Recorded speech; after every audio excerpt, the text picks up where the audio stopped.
ஸ்ரீ ராமஜெயம். இன்றைய தலைப்பு தந்தை சொல் மிக்க மந்திரமில்லை. தசரத மன்னருக்கு ரொம்ப வருஷமா குழந்தை இல்லாம இருக்கு. அதனால அவங்க குருவோட அறிவுரைப்படி யாகம் வளர்க்குறாங்க. அதனால அவங்களுக்கு 4 மகன்கள் பிறக்கிறாங்க. அவங்களோட 5 வயசுல அவங்கள குருகுல கல்வி கற்கிறதுக்காக அனுப்புறாங்க. அது ராமர் எல்லாருமே தன்னோட தந்தை சொல்ல மீறாம அங்க போய் கல்வி கற்றுட்டு வர்றாங்க.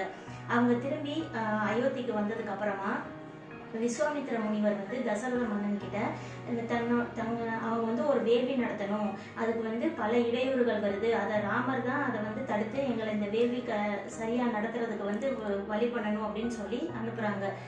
அதனால தசரத மன்னர் ராமர் அனுப்பி வைக்கிறாரு. கூடவே லட்சுமணரும் போறாங்க. அங்கே அவங்களோட பிரச்சனைகள் எல்லாம் சரி பண்ணி அந்த யாகத்தை சிறப்பாக நடத்துறாங்க. அதுக்கப்புறம் விஸ்வாமித்திர முனிவர் ராமரை சிவதனுசுவை பார்க்கறதுக்காக மிதிலைக்கு கூட்டி செல்றாங்க. அங்கே அவர் சிவதனுசுவை உடைச்சதுக்கு அப்புறம் ராமரும் சீதையும் கல்யாணம் நடக்குது. அதுக்கப்புறம் அவங்க அயோத்திக்கு வர்றாங்க. அயோத்திக்கு வந்ததுக்கு அப்புறம் ஒரு தசரத மன்னர் தனக்கு வயசாயிடுச்சு அப்படிங்கிறத உணர்றாரு. அதனால ராமரை பட்டாபிஷேகம் நடத்தி அவரை அரசராக்கணும் அப்படின்னு முடிவு பண்றாங்க.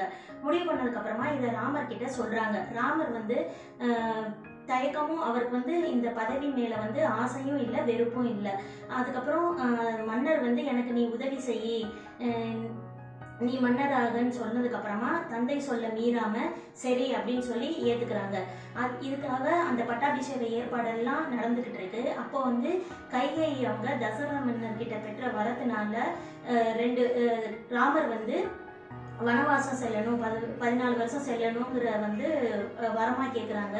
அதனால மறுநாள் தசரத மன்னர் ராமரை கூப்பிட்டு நீ இந்த மாதிரி 14 வருஷம் வனவாசம் செல்லணும்னு சொல்லும் போது அதையும் எந்த சலனமும் இல்லாம, எந்த கோபமோ வெறுப்போ இல்லாம ஏத்துக்கிறாங்க. தன்னோட தந்தை சொல்ல மீறக்கூடாது, தன்னோட தந்தை கொடுத்த வாக்கு அங்கே பொய்க்க கூடாது அப்படிங்கிறதுக்காக நான் 14 வருஷம் வனவாசம் செல்றேங்கிறதையும் ஏத்துக்கிறாங்க. இந்த மாதிரி ராமர் அவங்க தன்னோட தந்தை சொல்ல மீறாம அவங்க சொல்றதை எல்லாத்தையுமே ஏத்துக்கிட்டு தங்களோட வாழ்க்கையில கடைபிடிச்சாங்க. நன்றி.